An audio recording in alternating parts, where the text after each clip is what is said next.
Kung ibase nato sa ato rong present nga protocols, murag wa kapasar si Kristo sa pipila.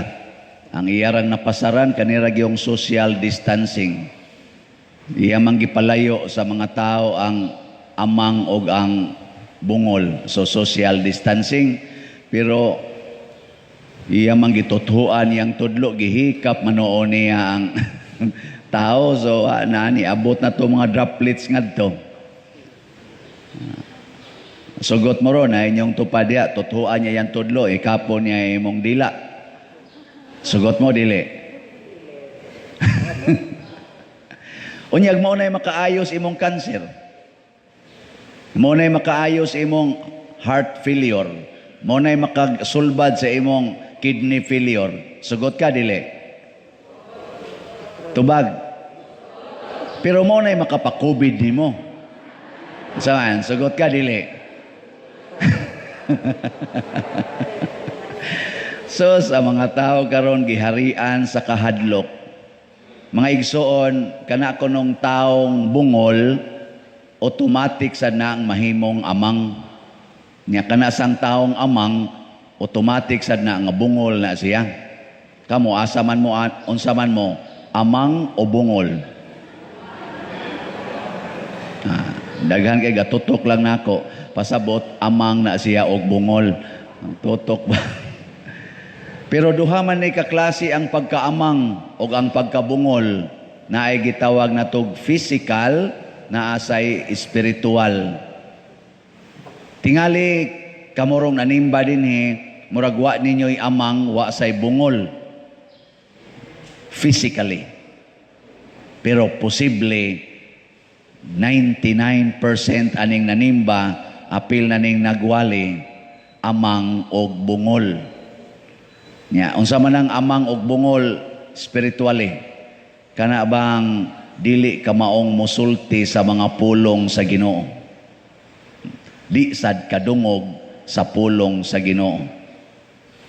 Kamao ba mong maminaw sa pulong sa Ginoo? Katuro sa nanibog dito. Nya kamao mong musulti sa pulong sa Ginoo? Iniguli ros inyo. Kung nakita nimo imong bana nga nag-agbay og babaeng porting siksiha, unsa may imong isulti? Pulonga, pulong sa Ginoo o pulong nga kalagot? Kung kalagot ang imong gisulti, amang ka sa pagsulti sa pulong sa Ginoo? Niya ra ba ang Ginoo ra ba nag-ingon, panglakaw mo sa tibuok kalibutan ug isangyaw ang akong mga pulong ngadto sa tanang katawhan, kay ang akong pulong maayong balita. Maayong balita. Unsa may imong isangyaw ngadto sa imong banang nag-agbay sa siksik ang babay, maayong balita o daotang balita? Sige. Og imo siyang ingnon nga congratulations kay nindot kay kagiagbayan. Keep it up. Kana pulong ginas Ginoo. Pero maingon gani ka, ikang animala ka, mao din imong bisyohon kung tuwa ko simbahan. Yawa kang buanga ka. Anaon nimo? Kinsa man ang pulong? Uy, daghan ra ba kay nato? May kay musulti basta yawanon nga pulong, pero ang baba murag gitawurag sipir basta't pulong na ganis Ginoo. May kaing maminaw basta mga pulong sa yawa sama anang mga linibakay, kanang hisgot anang kwarta, hisgot anang pagpadato, hisgot anang pa-beauty-beauty, unsaon na pag-usab ng mga naong, hisgot anang naang pawaan ako nung ilang mga bilbil diha,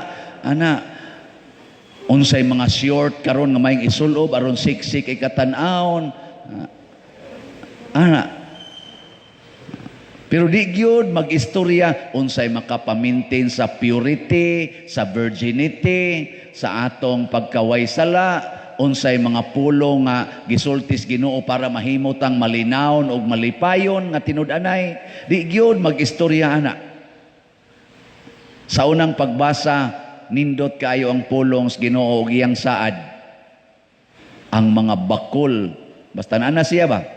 Inigabot ko nos Ginoo ang mga bakol maglukso-lukso na, ang amang mag-awit na, ang mga butang makakita na, ang disyerto mahimo na siyang tuburan sa tubig.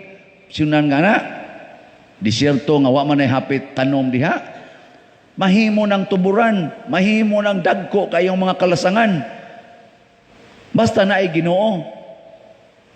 Ana, ang sa may meaning ana sa tong kinabuhi, na kunay Ginoo, mawa na ng kahadlok, kanang kabalaka, kanang imong mga kabugat nga gibati, nga mura kag mapiang, mura kag bakol, kanang kakusmod sa imong naw, nga mura kag ama, nga di gyud maabling imong baba kay hugot kay mutan-aw atong nangutang nimong wa gyud bayad. Basta na kay Ginoo, maabli na imong baba, moingon na kas nangutang, padugang ka. Di amang ko rin nadawat nga gamay kuan kana ganing kaayuhan, naapa kay imong bugas, makaana ka sang langutang nimo. Ana, amo makaana mo. Di man gay mong palit og slat.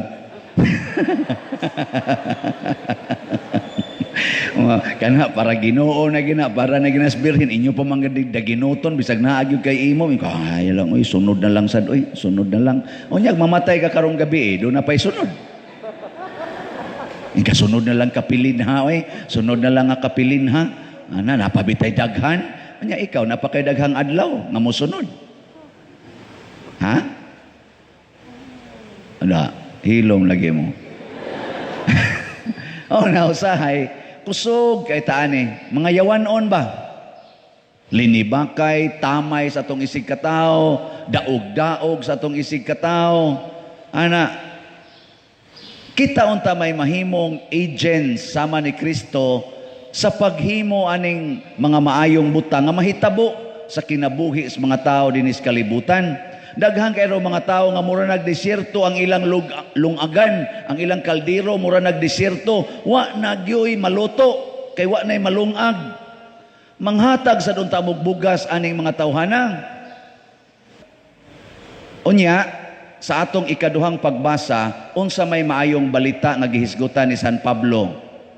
Gawas sa pag-ayo sa mga masakiton nga gihimo ni Kristo o gihimo sa mga apostoles, niingon siya, oh, si San Pablo ba to? Mura man kog nagduda. Kinsay gasuwat ato? Santiago di ay daan pagyud ko. Kani laging di ta maminaw. Ay sagdi lang gud kay ang pari daghan man nagihuna-huna. Kamo wa mo lang gihuna-huna dia. Bitaw na asa mo'y daghan. Ingon si Santiago, ayaw angayag yung tagad ang tao. Angaya ba? Ayaw pag pihig-pihig, ayaw pagpili. Katong gasulob og nindot kaayo nya kana ganing ga sing-sing kunog bulawan, nagkwintas og bulawan, imo din tagdog maayo. Munang uban hinoon karon, mag-drug lord na lang, aron makakwintas lang yung bulawan. Oh, mao na ilhanan. Ilhanan nako sa mga drug lord, baka nandagko bitag iglusok ang kanang ilang mga bulawan, na mura nag-drug lord. Naara ba sa'y magmisa nga dagko sa kaglusok ang punsiras? Nagmisa na ang... So muna, unsa may... angaya ba? Angayag tagad. Ayaw pag pili og tao. Angayag yun. Ay, lingian na imong tupad. Left and right. Hay may imong nauyonan. Left or right? Og angayag ingon nga ganahan ko nimo. Sige ingnain na. Okay, ready? Go. Ganahan ko nimo. Ana. Oh. Sana mamong wa na mamo dia maningog. Nagpili na mo. Nagpili na. Nya mao nay kontra sa Ginoo. Kanang magpili ta ba? Matud pa ni Kristo, ang siga sa adlaw sa Ginoo, way pili, hatag niya tanan. Ang iyang uwan, para sa tanan. Ang iyang hangin, para sa tanan. Ang iyang yuta, para sa tanan. Ang iyang tubig, para sa tanan. Nganong kita nga nakatagamtam aning maong gugma, magpili-pili naman. Kay wa na ta maminaw niya. Nabungol na ta. Ang atong gipaminaw ang yawa na kusog kay mutintal nato og mutudlo nato nga pagpili og kinsay imong daygon, kinsay imong tahuron. Kung moadto ro sa inyong balay ang pari og ang driver niya, kinsa may inyong agdahog kaon?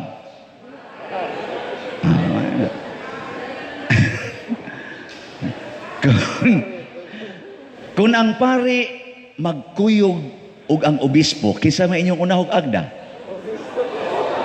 Obispo.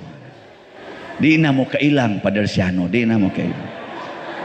Unya ron kung si Bishop Palma magkuyog og si Cardinal Tagle, kinsa may una ninyo agdahon? Silang duha. Kung magkuyog ang obispo ug ang Santo Papa adto sa inyong balay, kinsa may inyong tagdon? Mao na mga yawanon.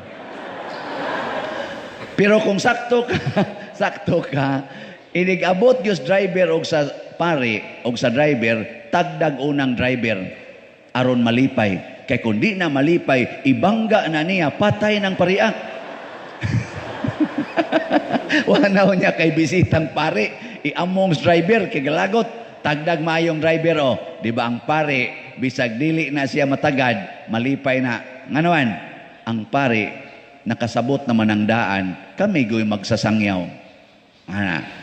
Pero ang pare gani, mo aksyon gani kasuko kay giuna ni mugtagad ang driver, ingna lang sang pare, dre unsa man ka, pare kas Ginoo o pare sa yawa? Unsa? Pare kas Ginoo o pare sa yawa? Saan ang yaw-yaw diya? Ingkao, pare gid ay siyawa. Sa kibaos pamaagis Ginoo. Na sa atong salmo na ingon gyud dayga. Unsa to ingon? Dayga ang Ginoo kalagko. Pasabot ayaw pagsigdayga ng tao. Dayga ang Ginoo. Paminawa ang Ginoo, sunda ang Ginoo. Nya unsa may resulta kun ato ni buhaton? Mabatunan nato ang gahom sa Ginoo, ang gugma sa Ginoo ug ang pag-alima sa Ginoo.